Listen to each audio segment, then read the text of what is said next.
All right, let's conclude this PID example. So just like with last time, I've put up the problem statement here again so you can pause the video and refresh yourself on what we're trying to do or see the system if needed. So the main result that we got from our previous video is we implemented this PD compensation.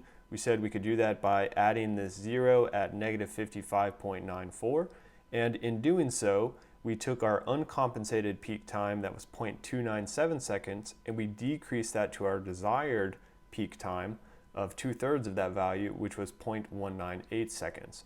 So now what we want to do is we want to continue in our design steps, our process for our PID controller, and so we're going to pick up with step 5. And so step 5 is going to be to design our PI controller. So design our PI controller. So in general for our PI controller, remember we know we're going to want a pole at the origin and a 0 really close to it. So no, we want a pole at the origin and a 0 really close. And of course the pole at the origin is enabling us to increase our system type and therefore drive that steady state error down. And the 0 really close to it is keeping our root locus fairly unchanged. So essentially what we can do is we can more or less arbitrarily choose this 0 location just so long as it is close to the origin. In this case, what I'm going to do is just go ahead and use the value that's used in this example in the book. However, you can play around with this value and see how it changes our overall answer. So let's say we have some GPI compensating network, which is a function of S. And so as we said, we're going to have a pole, so that's our S in the denominator, a pole at 0 I should say. And our 0 we're going to put at negative 0.5, so I'm going to put S plus 0.5 in the numerator. So a lot easier to determine that than it was to design our PD controller. So let's look at our root locus and see what is changed. So I've just copied this. This was our previous root locus. And all we've done now is we've added that pole at the origin and the 0 at negative 0.5. So this is going to be really difficult to see, but let's see if we can sort of zoom in here. And of course what we're saying is we have now a pole at the origin and we have a 0 that is really close to that. And what that means is our root locus is now going to be on the real axis between those 2 points. However, the basic shape of the rest of our root locus is going to be relatively unchanged. So it is going to shift a little bit, but essentially it's going to look the same. But because it has changed a little bit, we do need to go back and we need to replot and use our rloc find again to find this intersection point of interest between our damping ratio line and the root locus point. So I kind of missed that intersection point there, but there we go, that's a little better. So this is the point that we're looking for. Okay, so what we can do, again, of course, we're using our locus, and now we're wanting to plot that overall compensated system. So it should be, you know, our original G times our GPD times our GPI. So we have the product of all three of those because, again, we're doing cascade compensation. And we plot that with our R locus. We also use our S grid function, and we have our damping ratio and 0, and that gives us that radial line. And we're using our rloc find function. So rloc find, which as I've said before, of course, is outputting a gain and pole information related to the point we choose. As always, there is going to be some user error and some variability as we're manually choosing this point. You could update a program or write a program to find a point specifically, and you could maybe get a more exact value, but for our purposes, we're not worried about that. Okay, so if we go through that process, we find now that our dominant poles are slightly changed from what they were before. So our dominant poles, so our highlighted pole there, and then of course there's going to be a complex conjugate down here. So our dominant poles we now find are at negative 7.525 plus or minus j times 14.702. So not a huge change, but definitely a noticeable one. And the gain that corresponds to that, again from that rloc find function, is approximately 4.617. And so we'll use that here in a little bit. Of course, we have two other pole locations now, because we're going to have one pole in this region between 0 and 0.5. We're going to have one pole in this region between -10 and -8. And then, of course, we have our two dominant poles. So where are those other two poles at? So our other poles, so our third and fourth poles, so third and fourth poles are going to be at -8.098 and -0.468. And so again, this comes from our rlog find function, that pole value there that it returns. And so what we can see is we can say that those approximately cancel with our zeros at -8 and -0.5 respectively. So we can say we have approximate zero cancellation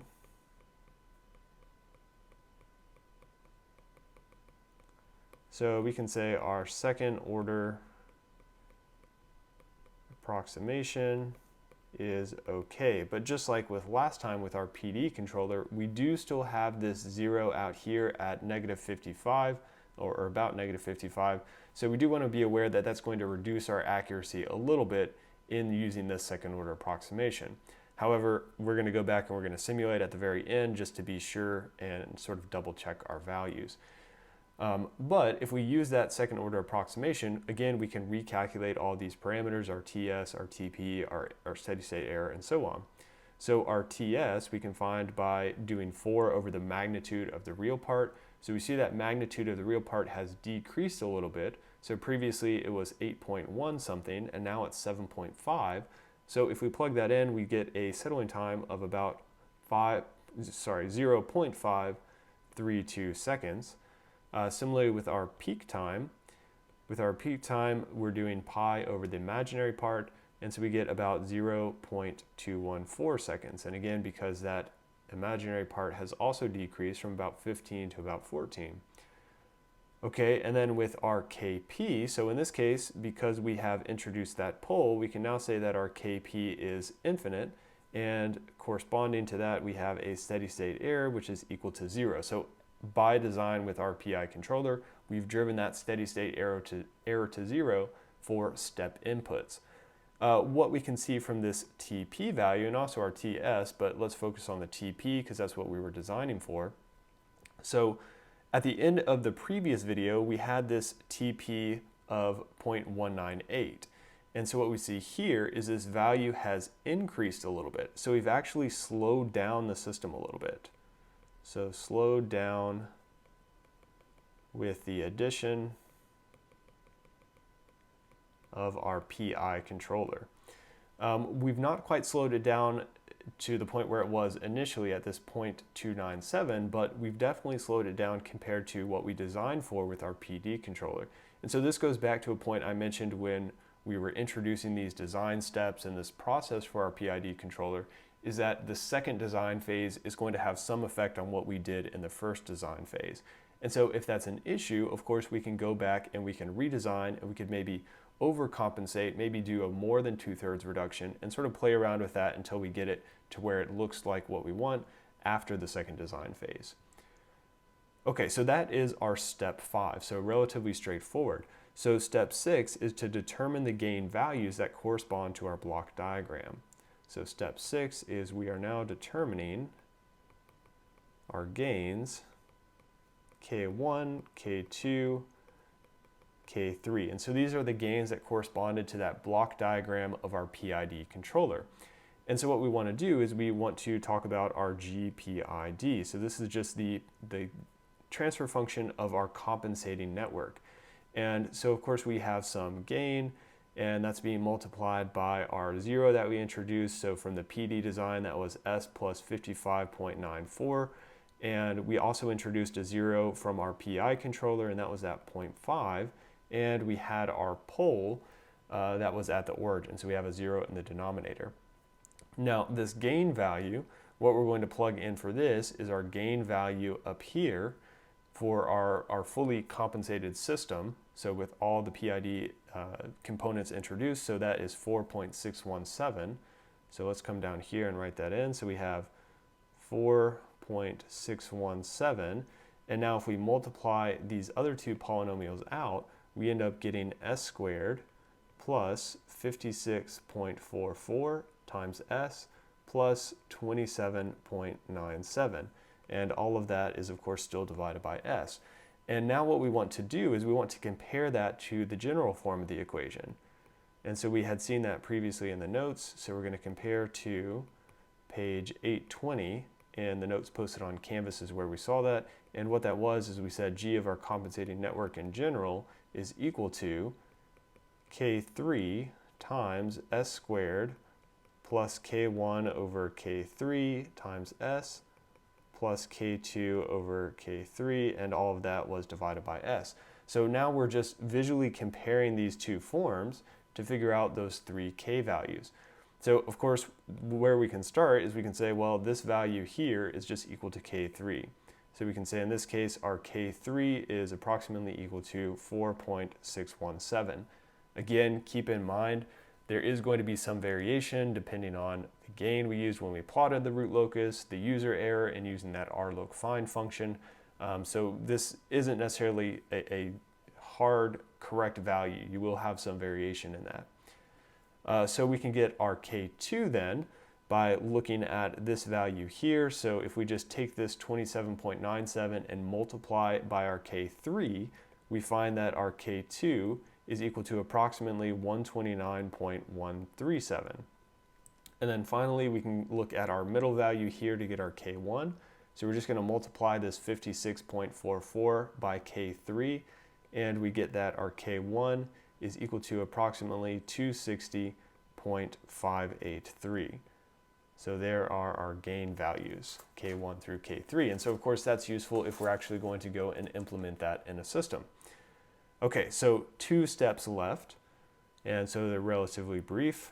So steps 7 and 8 are similar to steps 5 and 6, where we're just going to simulate and redesign if needed. So simulate and redesign if needed. And so we're going to do the same procedure to make the closed loop transfer function. So we already have T1 and T2, but of course now we want to have this T3, which is equal to feedback form. And so now we have our gain value. So remember, we don't want to forget that gain. So in this case, that was our 4.617 times our GPID. So that's the G, or not necessarily just the GPID, but for clarity, let's say this is our G fully compensated. So now we have the PD controller and the PI controller. And so we had our feedback path was 1. So now we have our T3. And so if we do the step response of each of these, so step of T1, T2, which we had defined in the previous video, and T3, we get a figure that looks something like this. And so there is a similar figure in the textbook. So if you look at figure 9.35 in the textbook on page 387 in the 8th edition, you'll see a figure that looks similar to this. And so of course we have 3 curves. So we have our uncompensated system, which is the blue curve. And so we notice that the steady state error is the largest for that uncompensated system. So again, this is for a step input. So the steady state error is between 1 and the final value. We notice that with the red curve, our PD controller, so we can notice a couple things. Since we were talking about steady state error, let's go ahead and look at that. So we see we've decreased the steady state error compared to what we had in our uncompensated system. And so that was kind of a nice unintended effect. But the main thing that we were designing for is over here with our peak times. So we saw our peak time here for our uncompensated system was right there, whereas for this red curve, our peak time is right here. So we've decreased that peak time as anticipated. And so if we wanted to be more exact, of course, instead of just plotting this, we could have this data output to arrays, and we could manipulate it from there. So we could just have write this as y and t equals step, and it'll put this data into those arrays. So then finally, for our PID compensated system, we see, in the first part, it looks pretty similar to just our PD controller. The big difference is now we notice that we have 0 steady state error as we're going towards infinity. So we're right at that line of 1. So these dashed lines indicate the final value.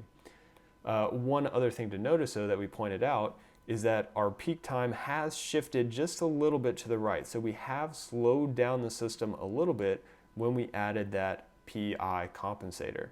It's a little bit more difficult to see, but the same is true for our settling time as well. So again, you can look on that page in the textbook, in the figure in the textbook, to see more or less the same figure. And if we did want to do some more exact calculations, we would want to extract this, and we could also, of course, figure out our percent overshoot and various other parameters of interest from the plots. So 2 other topics I want to talk about briefly before ending this video.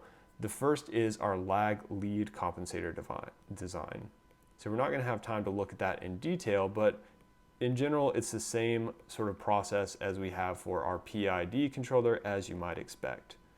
So our lag lead compensator design is we have the same approach as our PID design. And so what you'll see is that we have 8 similar steps. So 8 similar, extra I in there. 8 similar steps, which you can see on page 388 in the 8th edition textbook. And so the basic idea is we have to choose one to do first. Ultimately, it's not too much of a difference of which one we do. The textbook will stick with doing one first and then the other.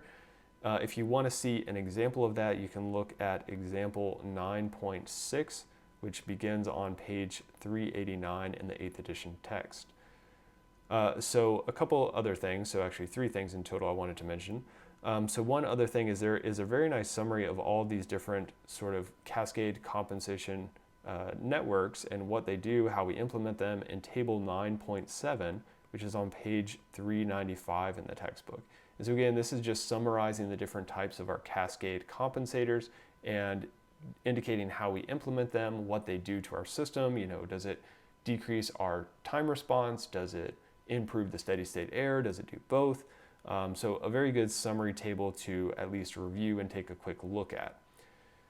As I've mentioned a couple other times as well, we can also have feedback compensation. So let me write up here, this is for cascade compensation, but we can also have feedback compensation. And so we're not going to have time to look at that, but it's important, I think, that you at least know there are more options than just our cascade compensation. And so if you're interested in looking at the feedback compensation, you can look on section. So look at section 9.5, which begins on page 396 in the textbook.